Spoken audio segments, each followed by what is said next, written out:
केमेराखौ मोजां लायैनि केमेराया बेटारि ल' जानायनि केमेरामेनखौ खुगायाव ओरै पिस्तल सोनानै गावदों आरो केमेरामेना थैदों।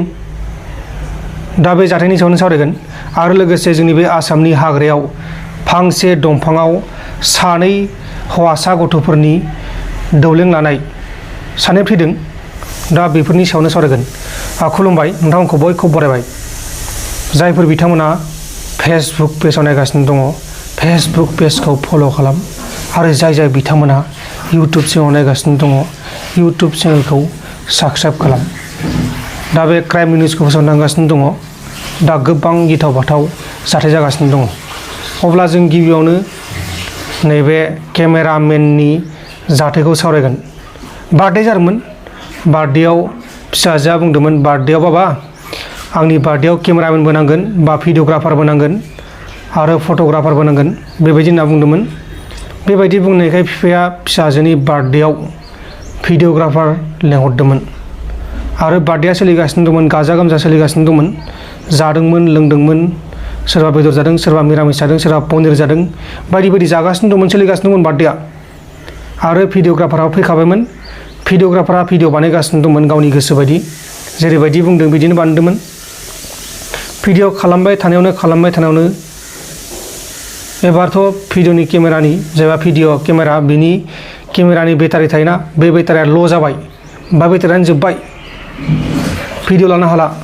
नाथाय फिसाजोनि बिफा बा जायबा लेंहरदों बिनि भिडिअ'खौ नांजोबगौ, बार्थडेनिखौ, गावनि फिसाजों जानाय बार्थडेआव सोर फैदों सोर फैयाखै, मा जादों मा जायाखै, मा ओंख्रि होदों मा ओंखाम होआखै, गासिखौबो नांजोबगौमोन जाहैबाय।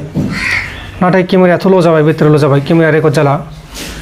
अब्ला रागा जोंबाय बिफाया रागा जोंनानै केमेरामेनखौ बुंबाय, मा जाखो एफा दाम गोसायाव लाबोनाय केमेराया? नोङो बार्थडेआव फैनायनि सिगां एसे सांग्रांथि थानाया नामा? नांलाय खमलाय जाबाय, रागा जोंबाय।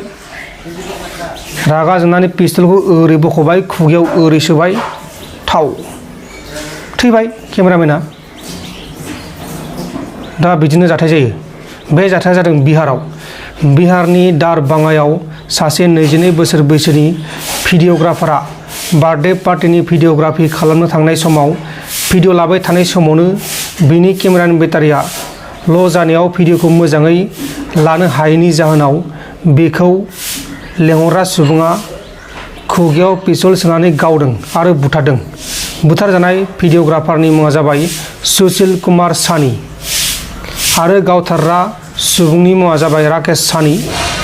राकेश सानीया गावनि फिसाजोनि बार्थडेनि थाखाय सुशील कुमार सानीखौ भिडिअ' खालामनो थाखाय लेंहरनाय जादोंमोन आरो सुशील सानीयाव थांदोंमोन। नाथाय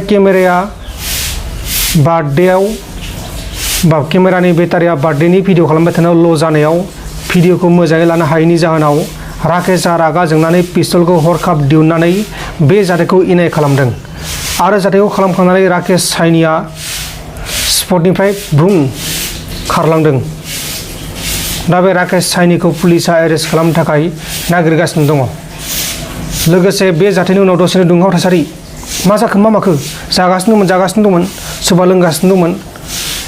लोंनाया बिदि जौ लोङाखै, मानोना बिहाराव बिहाराव जौ मोना। सोरबा आयेननि बेरेखा लोंबो जानो हागौ, बेखौ मिथिला। जायखिजाया बिहाराव जौआ बेन। दा बिदि जानाय समावनो मानसिफ्रा लोंबाय, सोरबा जाबाय थानाय समावनो हाब मा जाखो, मा पिस्तलनि आवाज खोनाखो, बिदि आरो मिथिबाय ओजों केमेरामेना गोलैनानै दङ। केमेरामेन सुशील कुमार सानीखौ हस्पिटालाव लांनाय जादोंमोन, नाथाय रैखा खालामनो हायासै। दा बिदि जाथायाबो जायो। अब्ला दानिया फैदो जोंनि बे आसामाव जानाय जाथाय। आसामनि काछाराव जादों। सानै गथ'खौ, सानैबो 14 बोसोर बैसोनि गथ', 14-15 बोसोर बैसोनि, बिसोर गथ'खौ दंफाङाव दौलें लानानै थैना थानायाव बोखांदों।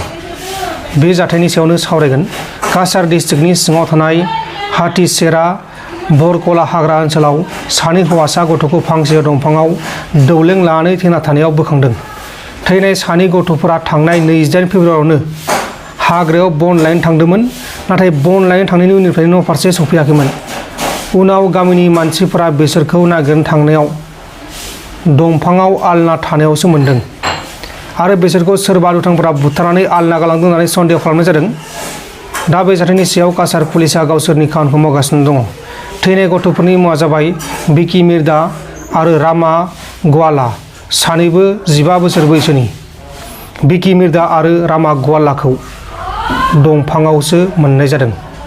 दा बे बिकी आरो रामाखौ सोर बुथारखो बेखौ दासिमबो मिथिनो मोननाय जायाखै। दा आसरित बेबायदिनो क्राइम, नोंथाङा निउसखौ मोजां मोनोबा, क्राइमनि निउसखौ मोजां मोनोबा चेनेलखौ साबस्क्राइब खालाम। आरो जों बिदि भिडिअखौ नागिरनायाव, भिडिअ बानायनायाव जोंहा गोबां टाइम नांगौ जायो। नाथाय नोंथांमोननो साबस्क्राइब खालामनो थाखाय टाइम नाङा, ओरै होबानो जायो, नङा होमबा? नाथाय जोंनो बोरै ओरै होबानो जाया बे भिडिअ बानायनो थाखाय। बेखौ जों नागिरनांगोन, बेखौ जों लिरनांगोन। नै नंखाय सानदोंबा नै बेबायदि लिरनांगौ जायो।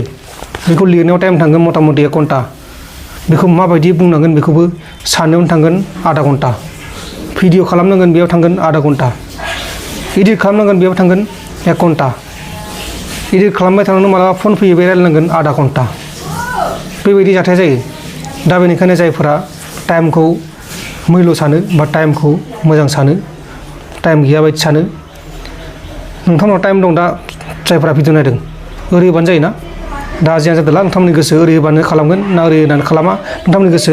गोजोन्थों, एसेनोसै। जय बर'।